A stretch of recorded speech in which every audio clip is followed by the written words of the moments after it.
Today we are going to design an automatic pet feeder. First, take the Arduino Uno board.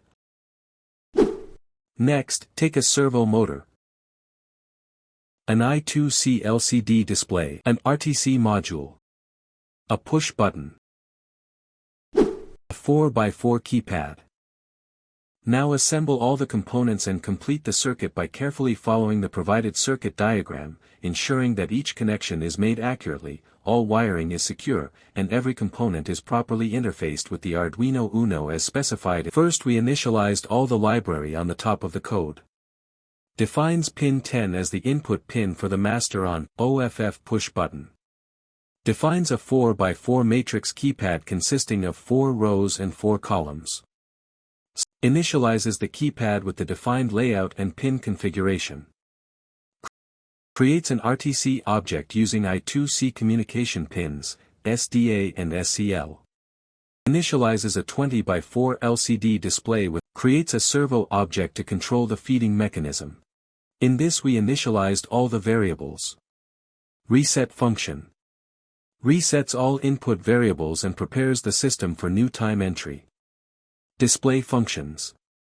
Displays user-entered time in HHMM format. Display functions. Displays user-entered time in HHMM format. Setup function. Runs once when the system starts. Initializes the LCD and turns on backlight. Main loop.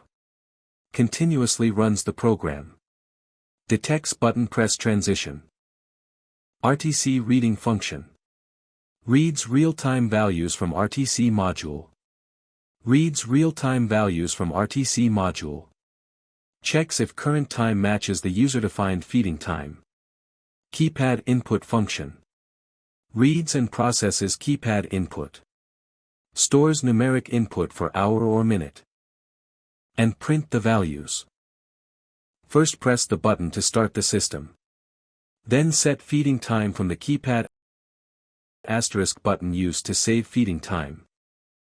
Hashtag button set to clear the display. Now servo rotate to dispense food.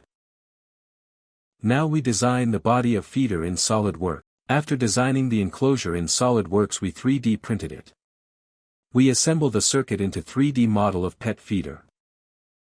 Before completing the full assembly of the pet feeder, we conducted a detailed and systematic testing process to verify the proper operation of the entire system. All electronic components, including the microcontroller, servo motor, RTC module, keypad, and LCD display, were individually and collectively tested to ensure accurate performance. We carefully checked all wiring connections to confirm they were secure and free from faults such as loose contacts or incorrect pin configurations. The functionality of each module was validated under working conditions to ensure reliable communication and response. Special attention was for the complete project details, circuit diagrams, source code, and 3D model files. Visit ArduinoExpert.com.